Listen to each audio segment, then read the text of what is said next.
Huh. What happened? Where am I? Oh, my head.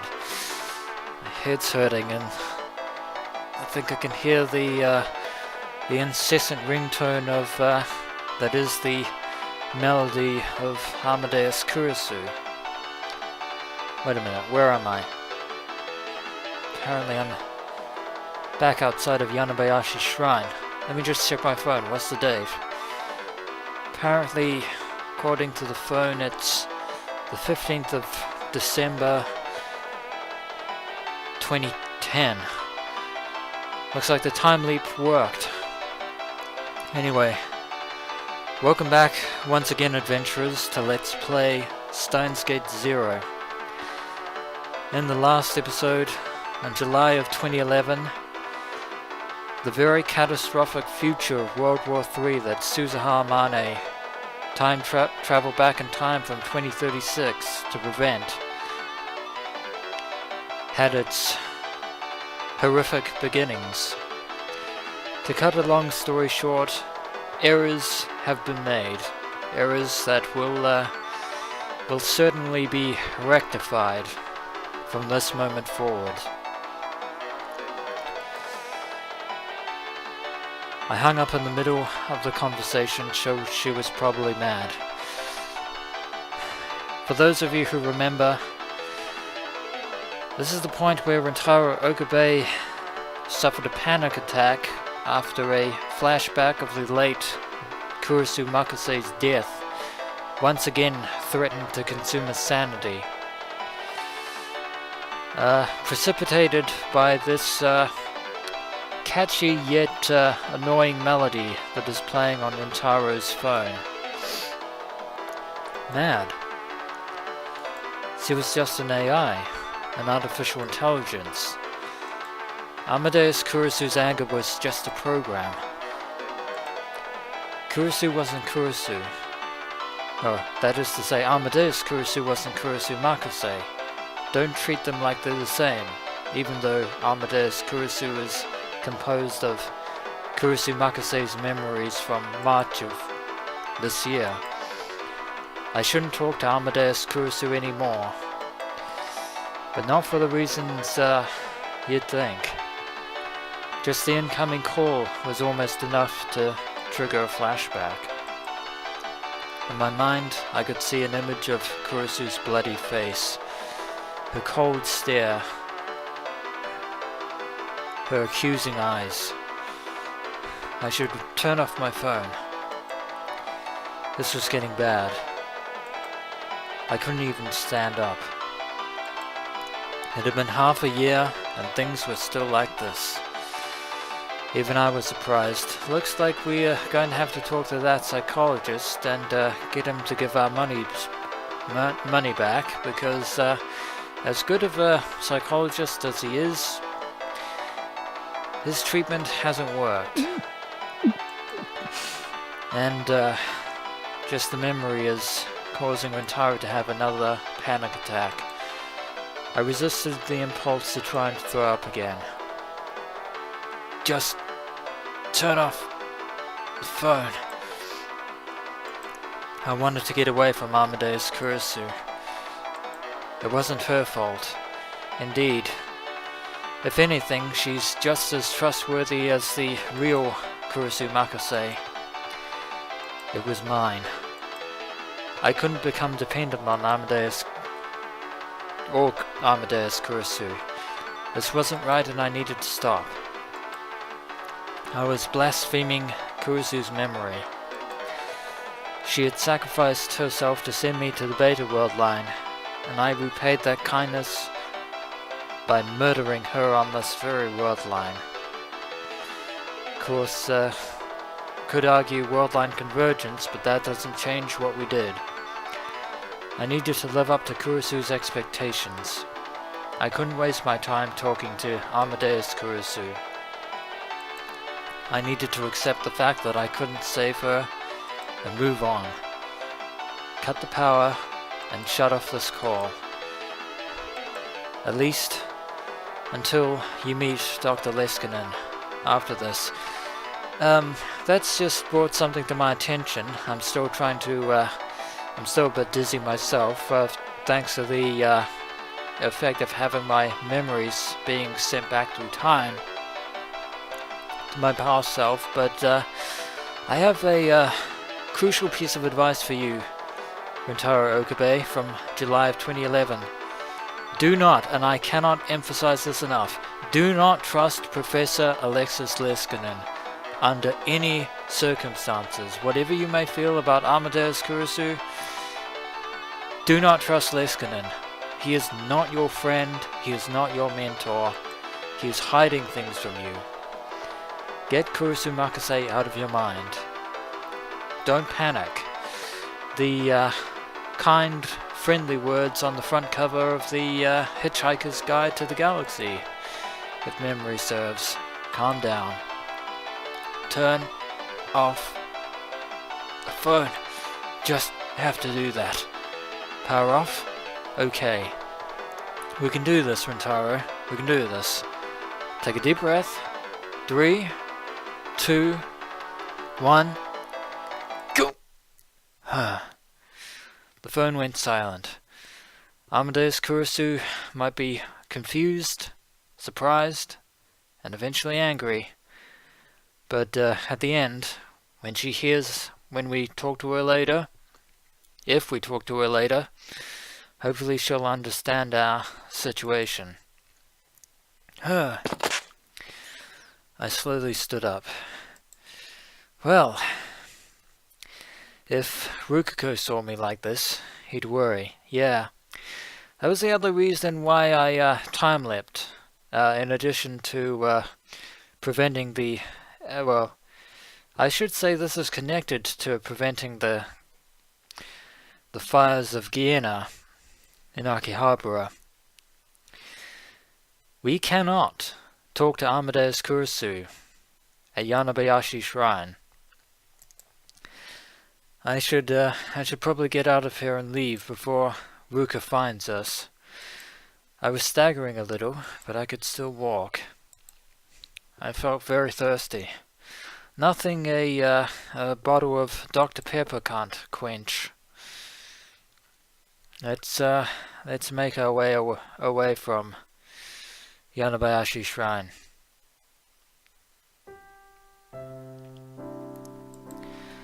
I gulped down an entire bottle of mineral water and caught my breath. There was still a little time before my meeting.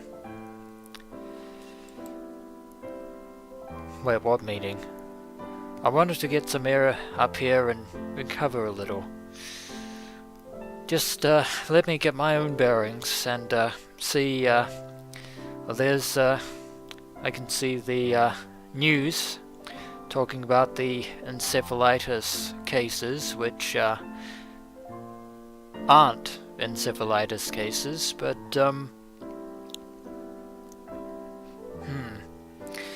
were we trying to have a meeting with Leskinen and Maho regarding Amadeus Kurisu? Or wait, maybe this was the meeting in which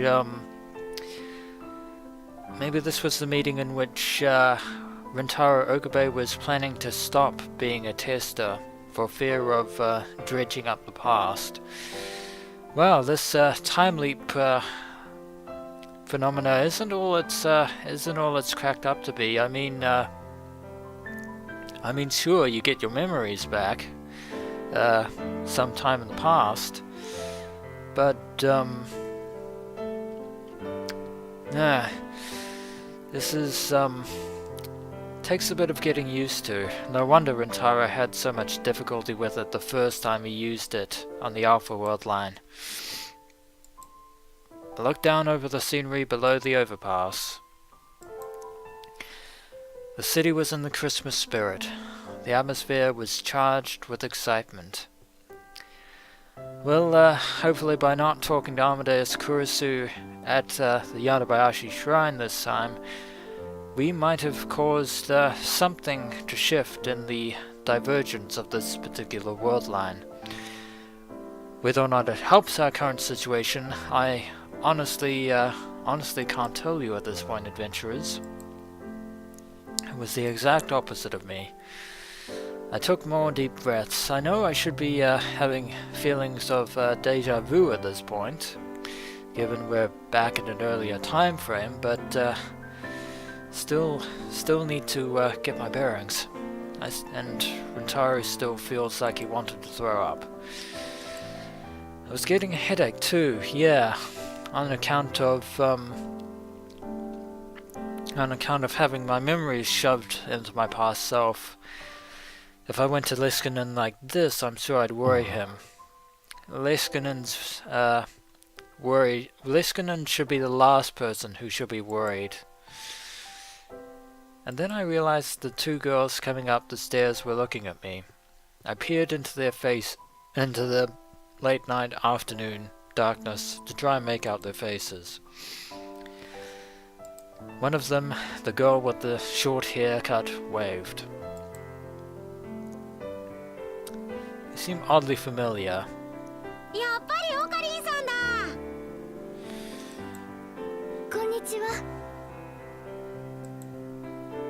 Oh, Mayuri no tomodachi no. Indeed.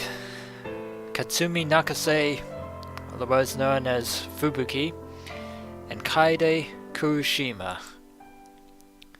if memory serves. They're Mayuri's friends and fellow cosplayers.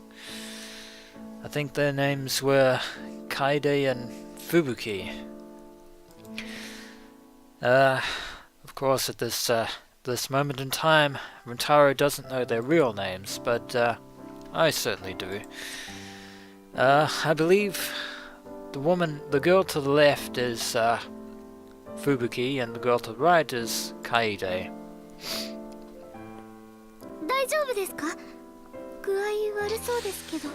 Yeah, probably shouldn't tell them about the time leaping, or the fact that Rintaro's anxiety is causing him no end of grief. If I made them worry here, and they talked to Mayuri, it would cause a big fuss. I didn't want her to worry about me when I didn't want Mayuri to worry about me when she didn't have to. I probably shouldn't have come back to Akihabara anyway, but we need to confront the past, Rintaro. I'd run into people I knew just walking through town. I should have gone to Kanada when I left the shrine. Probably should have.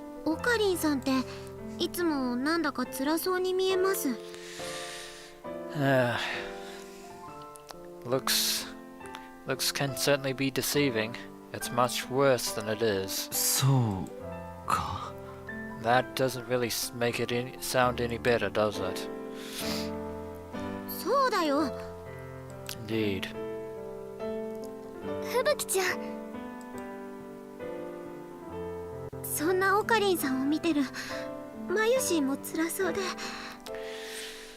Looks like Mayuri and her fellow cosplayers are concerned about Rintaro's well-being.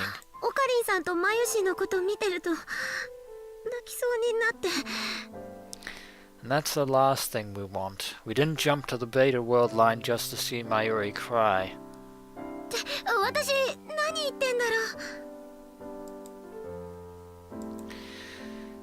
Fubuki must really care about Mayuri. Indeed she does. I felt a little bitter after hearing that.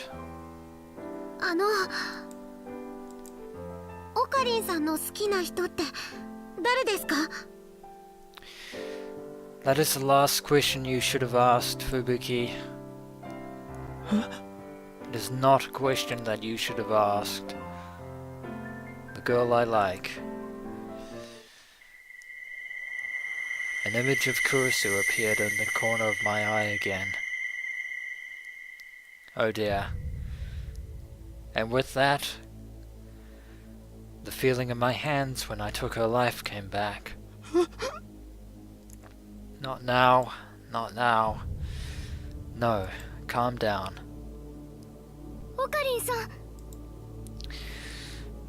All things considered, this could be a lot worse. That was not your fault. 私 Rudeness has nothing to do with this. Wait a minute, what's happening? 1.064740, what? Divergence. Divergence has shifted. But why? What happened? The sky was red-black, dotted with columns of thick black smoke. There was so much rubble I couldn't find a place to stand. Screams, gunshots. Wait, what happened? And the stench. Everyone in this world knew what that smell was. It was the smell of burning. Houses, buildings, cars, motorcycles, trees and grass, and humans. It was the smell of all of them burning together. Something thin and black poked from between the piles of rubble. It was a hand.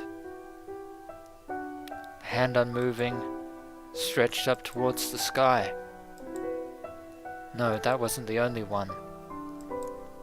Everywhere I looked I saw hands, legs, and heads. Parts of what were once human beings were strewn across the ground. I heard a distant gunshot. A shout. Silence. Nothing changed. Just one more body lying on the ground. The world was ending. And at last people understood. This wasn't the afterlife. This was the real world. Hell. Yes, that's what this was. This was hell. Indeed. I'm getting a very terrible sense of deja vu here.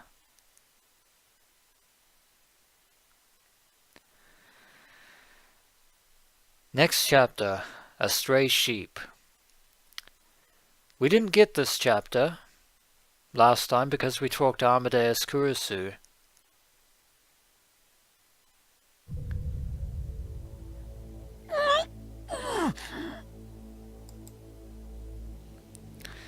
What was that? Divergent shift.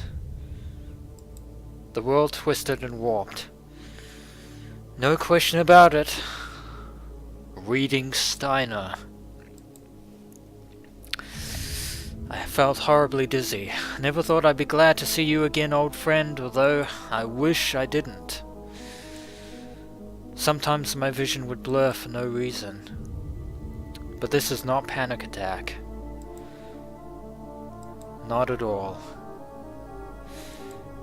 It was like my mind itself was being wrung apart. Like the world itself was changing. Deja vu. I knew this feeling. This was...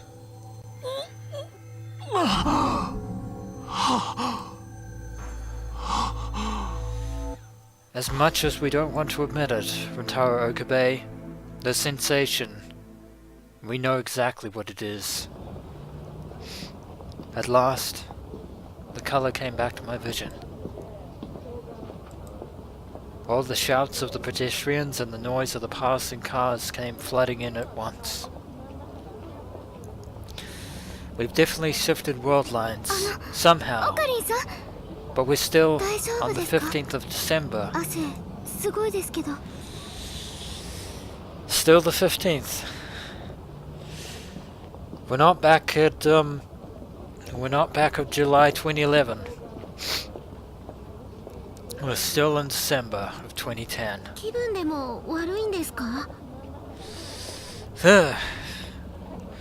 Never thought I'd be this affected from the phenomena of reading Steiner, but Yeah. we're still in the present. As present can be. Fubuki and Kaede. The two of them were still in front of me. They looked worried. Had I just gotten dizzy for the moment? No. 本当に The 大 world 丈 line 夫だよ shifted. 心配してくれてありがとう But we're still in the beta world line. それじゃあ私たち行きますね。今度のパーティー楽しみにしてます。 Oh right, the Christmas party with Maho and Nai and Ferris and Ruko and Mayuri and Yutu and Yuki and Suzuha and Leskinen. Dr. Alexis Leskinen. The one man I never want to see ever again. But we have to, because that is the choice of Steins Gate, unfortunately. But we can't arouse his suspicions. They said their goodbyes and walked towards the station. I watched them go, only halfway paying attention.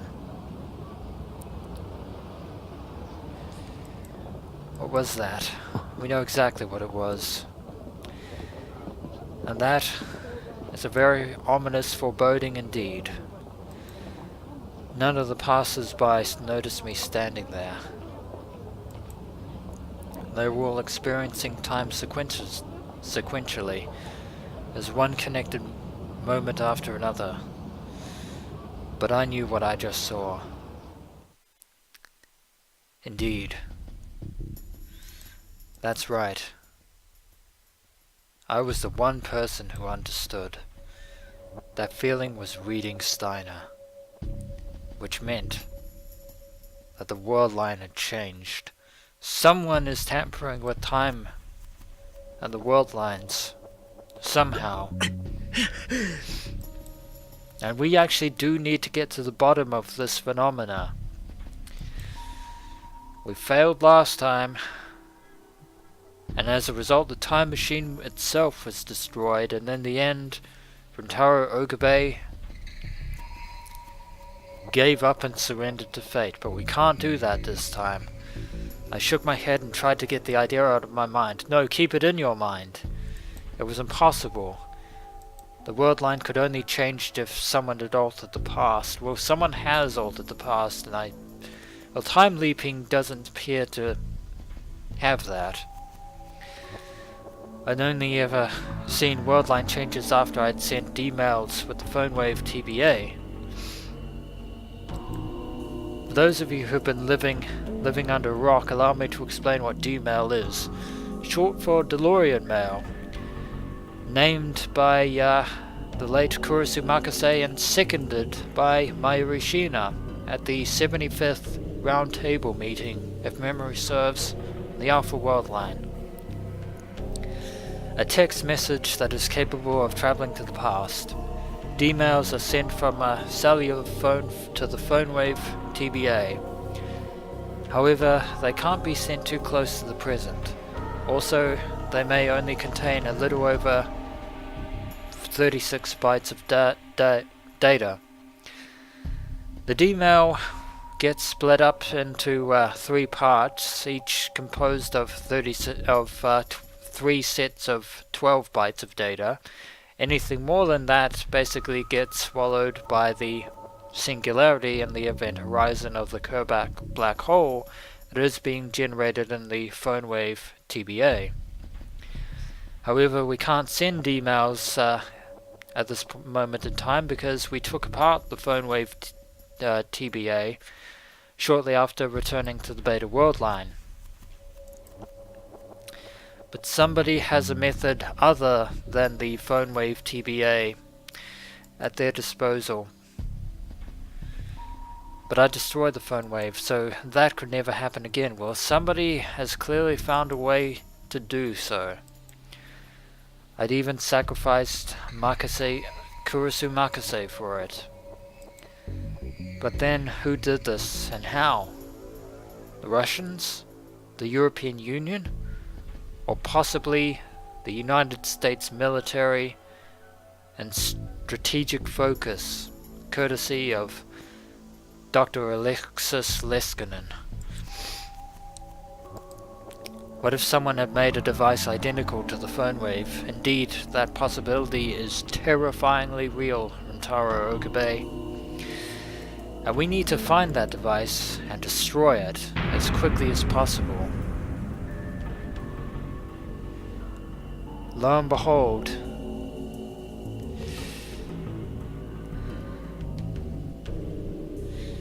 it appears that strategic focus is a much far deadlier foe than CERN and the Council of 300 could ever hope to be.